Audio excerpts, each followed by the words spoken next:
இது மகிமை நேரம். நீதிபரராய் இயேசு கிறிஸ்துவின் இனிதான நாமத்தினாலே நிகழ்ச்சியை பார்த்து கொண்டிருக்கிற உங்கள் அனைவருக்கும் என் அன்பின் வாழ்த்துக்களை தெரிவித்துக் கொள்கிறேன். மீட்டெடுக்கப்பட்டவர்கள் என்ற தலைப்பில் நம்ம தியானித்து கொண்டு வருகிறோம். ஆண்டவராகி இயேசு கிறிஸ்து தன்னுடைய மாசற்ற குற்றமற்ற இரத்தத்தை சிந்தி நம்ம அனைவரையும் அவர் மீட்டு கொண்டார். நம்மை மீட்பதற்காக அவரே மீட்கும் பொருளாக மாறினார். வெளிப்படுத்தின விசேஷம் 7ஆம் அதிகாரம் 17வது வசனம். சிங்காசனத்தின் மத்தியில் இருக்கிற ஆட்டுக்குட்டியானவரே இவர்களை மேய்த்து இவர்களை ஜீவ தண்ணீருள்ள ஊற்றுகள் அண்டைக்கு நடத்துவார்.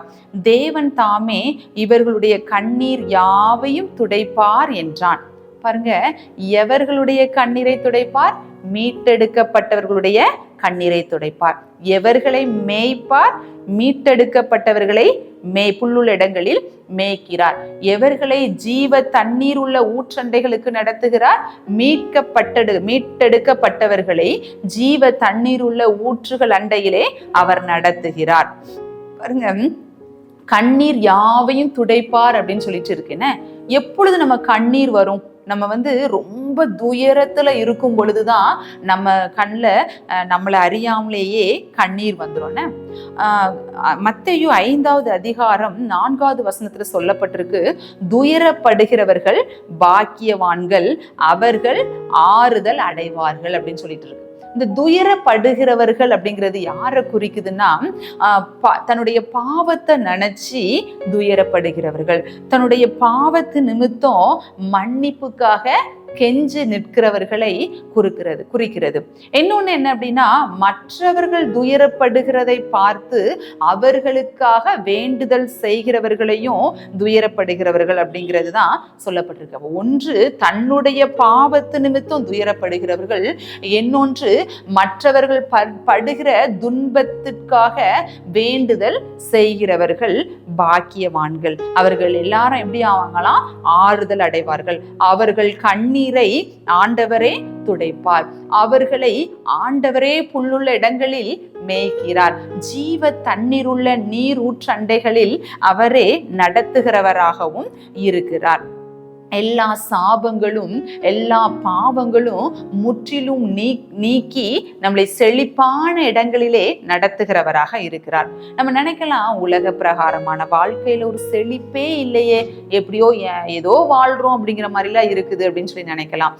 ஆவிக்குரிய வாழ்க்கையிலையும் எந்த ஒரு முன்னேற்றமும் இல்லாம ஒரு குழந்தைகளை போலவே நம்ம இருக்கலாம். என்ன, சும்மா வசனத்தை ஏதோ நம்ம ரீட் பண்றோம், ஏதோ ப்ரேயர் பண்றோம்ட்டு நம்ம போயிட்டு இருக்கலாம். வசனத்தை வாசிக்கும் பொழுது அந்த வேதத்தின் அதிசயங்களை நம்ம காணணும். அதுல இருக்கிற புதை பொருள்கள் நமக்கு விளங்கணும். நம்ம ஜெபிக்கும் பொழுது அந்த ஆவிகள், அந்த ஒவ்வொரு ஆவிகளை பகுத்தறிகிற வரம் நமக்கு வேணும். ஜெப ஆவி நம்ம மேல ஊற்றப்படணும். இப்படி எந்த ஒரு ஆவிக்குரிய ஒரு செழிப்பும் இல்லாம சும்மா ஏனோ தானோன்னு நம்ம அப்படி ஏதோ பேசிக் லெவல்லே நம்ம இருந்துட்டு இருக்கோம் அப்படின்னா, ஆண்டவர் நம்மளை பார்த்து சொல்றாரு, உங்களை நம்ம ஒரு நல்ல ஒரு புல்லுள்ள இடங்களில இனி ஆண்டவர் உங்களை மேய்க்க போகிறார். நல்ல செழிப்பான இடத்துல உங்களை கொண்டு போய் விட போகிறார். உலக பிரகாரமான வாழ்க்கையாக இருந்தாலும் சரி, ஆவிக்குரிய பிரகாரமான வாழ்க்கையிலையும் சரி, ஒரு செழிப்பை நோக்கி உங்களை நடத்த போகிறார். ஆவிக்குரிய வாழ்க்கையில ஒரு செழிப்பு உங்க வாழ்க்கையில உண்டாக போகிறது.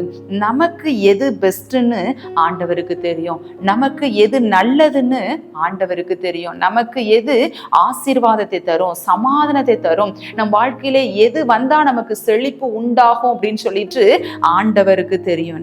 அவர் நம்ம அந்த வழிகளிலே, அந்த இடங்களிலே, புல்லுள்ள இடங்களிலே நம்மை மேய்த்து அமர்ந்த தண்ணீர்கள் அண்டையில் நம்மை கொண்டு போய் விடுகிறவராக நம்ம இருக்கிறார்.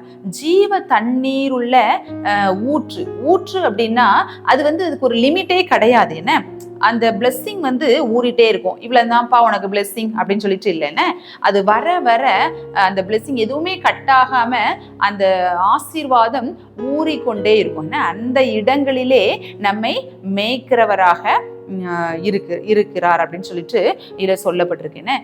யாருக்கு இப்படிப்பட்ட ஆசீர்வாதங்கள் கிடைக்கும்? கர்த்தரால் மீட்டெடுக்கப்பட்டவர்களுக்கு தான் இப்படிப்பட்ட ஆசீர்வாதங்கள். கர்த்தரால் மீட்டெடுக்கப்பட்டவர்களுடைய கண்ணீர்களை ஆண்டவரே துடைக்கிறார். எப்போ நம்ம கண்ணீர் வர்ற அளவுக்கு நம்ம இருப்போம்? துயரமா இருக்கும் போது நம்ம எப்போ நம்ம துயரப்படுகிறவர்களை எப்படி சொல்றாங்க அப்படின்னா, நம்ம பாவத்தை நம்மளே அறிக்கையிட்டு மன்னிப்புக்காக கெஞ்சுகிறவர்கள். இன்னொன்னு எப்படி சொல்லலாம் அப்படின்னா, மற்றவர்களுடைய துன்பத்துக்காக துன்பத்துல இருக்கிறவர்களுக்காக வேண்டுதல் செய்கிறவர்கள். அந்த நிறைய இந்த இயற்கை சீற்றங்கள்லாம் நடக்கும், சுனாமி இப்பெல்லாம் கடல் கிருபையில அதெல்லாம் இப்போ கொஞ்சம் இல்லை. இந்த சுனாமி, இந்த நிலநடுக்கம், அப்புறம் நிறைய இந்த கொரோனானால கொள்ளை நோய். ஏன்னா ஃபர்ஸ்ட் ஸ்டார்டிங்லலாம் நான் சின்ன பிள்ளையா இருக்கும் போல டெங்கு ஃபீவர் வரும் அப்படின்னு சொல்லி சொல்லுவாங்க. அதுல நிறைய பேர் கொத்து அங்க இறந்துட்டாங்கன்னு நியூஸ் கேள்விப்பட்டிருக்கும். இப்போ அது போய் அதை விட அதிகமா கொரோனால லட்சக்கணக்கான ஜனங்கள் மரித்தார்கள். என்ன கொள்ளை நோய். அப்போ அந்த துன்பத்துல இருக்கிறவர்களுக்காக நம்ம வேண்டுதல் செய்கிறவர்களாக வேண்டும். இந்த மணிப்பூர்ல நடந்த கலவரம், அப்போ இதெல்லாம் பார்த்துட்டு சரி எங்கேயோ யாரோ கஷ்டப்படுறாங்க நமக்கு என்ன அப்படின்னு சொல்லிட்டு நம்ம இருந்துடக்கூடாது. அந்த துன்பத்துல இருக்கிறவர்களுக்காக நம்ம என்ன பண்ணணும்? ஜெபிக்கிறவர்களாக, வேண்டுதல் செய்கிறவர்களாக நம்ம இருக்கும் பொழுது நம்ம முகத்துல உள்ள கண்ணீரை ஆண்டவர் துடைக்கிறார். துடைச்சிட்டு நம்மளை புல்லுள்ள இடங்களில் மேய்க்கிறார்னா என்ன அர்த்தம்? ஒரு செழிப்பான வாழ்க்கைக்குள்ள நம்மளை கொண்டு போய் விடுகிறார். உலக பிரகாரமான வாழ்க்கையிலையும் ஒரு செழிப்பை ஆண்டவர் தருவார். அது மாத்திரமல்ல, ஆவிக்குரிய வாழ்க்கையிலையும் செழிப்பு நம் வாழ்க்கையிலே உண்டாகும். பிரியமானவர்களே, நம்ம ஏதோ நம்ம ஒரு பாவத்தை நினைச்சு நம்ம ஆண்டவரத்துல துயரப்படுகிறவர்களாக இருந்தாலும் சரி, இல்லைன்னா துன்பத்துல கலங்கி இருக்கிறவர்களுக்காக நம்ம வேண்டுதல் செய்யும் பொழுதும் ஆண்டவர் நம்ம ஜெபத்தை கேட்பார்னு சொல்லியிருக்கு. நம்ம எப்போ கேட்பாரு? யாருக்கு இதெல்லாம் நடக்கும் அப்படின்னா, பேசிக் குவாலிஃபிகேஷனே என்ன அப்படின்னா, நம்ம மீட்டெடுக்கப்பட்டவர்களாக நம்ம இருக்க வேண்டும். ஆண்டவருடைய இரத்தத்தினால கழுவி சுத்திகரிக்கப்பட்டவர்களாக நம்ம இருக்க வேண்டும். அப்படி இருக்கும் பொழுதுதான் நம்ம எதையோ நினைச்சு துயரப்பட்டு கொண்டிருக்கும் பொழுது நம்மளுடைய முகத்தின் கண்ணீரை அவர் துடைத்து நம்மளை செழிப்பான இடத்துல நம்ம புஷ்டியாக வரும் வரை நம்மளை மேய்க்கிறாரு.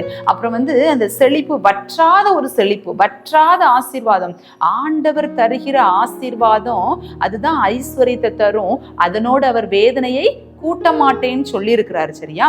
அதோட அந்த ஊறிக்கொண்டேதான் இருக்கும். அந்த ஒரு வற்றாத ஒரு ஊற்றுகளுக்குள்ளதாக நம்மை நடத்துகிறவராக இருக்கிறார். பிரியமானவர்களே, இதுக்கெல்லாம் நம்ம பண்ண வேண்டியது ஒண்ணுதான்.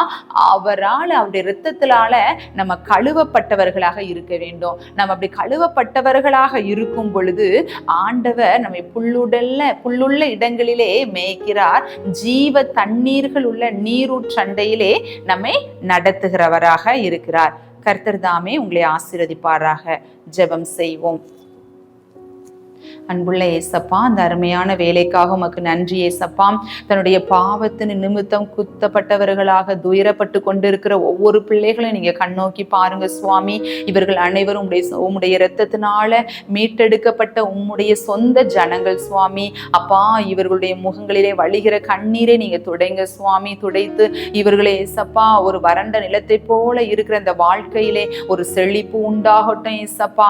ஜீவ தண்ணீருள்ள ஊற்றுகள் அண்டையிலே நீங்க இவர்களை நடத்துங்க ஏசப்பா. அப்படி செய்கிறபடியால் உமக்கு நன்றி. உலக பிரகாரமான வாழ்க்கையில ஒரு செழிப்பு உண்டாகட்டும்.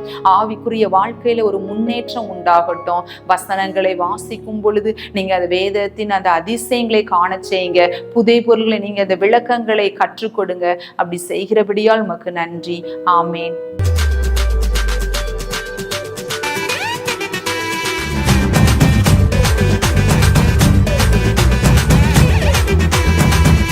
மகிமை மகிமை மகிமை மகிமை மகிமை